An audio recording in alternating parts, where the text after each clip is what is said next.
Quel est mon propos ici? C'est de dire, on m'interroge sur le leadership du changement.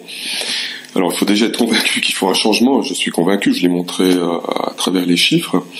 Finalement, il y a une loi qu'on continue d'appliquer, mais qui ne nous permet pas de nous projeter.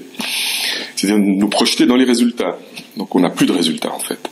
On dénonce 97 000 personnes par année au niveau policier.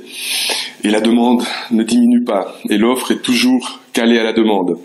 Donc, il faut changer cette loi. Alors, qui va porter le changement? On a vu, ça peut pas être le Conseil fédéral ni notre conseiller fédéral Alain Berset, parce qu'il a d'autres projets sociétaux bien plus importants qui ne sont pas gagnés d'avance. Il partirait au combat s'il était persuadé qu'il va gagner. C'est pas le Parlement, parce qu'actuellement il est excessivement volatile. C'est pas l'Office fédéral de la santé publique, parce que elle a un ministre de tutelle, elle le mettrait en difficulté. Il y aurait des bagarres politiques qui seraient importantes si l'Office fédéral de la santé publique se profilait dans ce changement. Donc ça va venir des villes, ça va venir de la population, ça va venir de la société civile.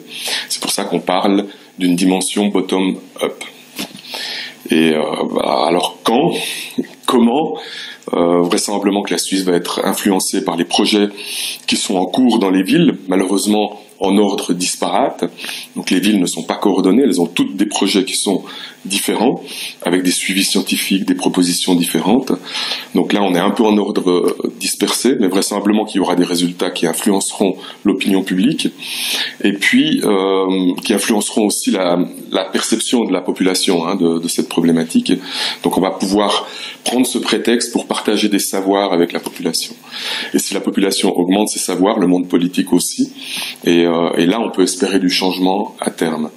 Mais ce sont surtout les changements au niveau mondial, en Amérique du Nord, maintenant au Canada, en Amérique latine, à l'ONU. Toutes ces discussions changent énormément par rapport à au traditionnel discours des 50 dernières années. Et là, on va prendre une influence énorme sur la dimension de la perception, de la capacité de se projeter dans une société en mouvement. Je vais l'appeler comme ça. Alors, ça sera 10 ans, ça sera 5 ans, ça sera 15 ans.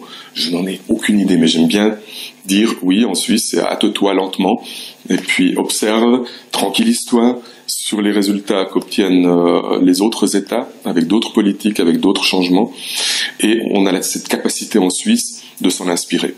J'en suis certain. Donc le changement est en cours.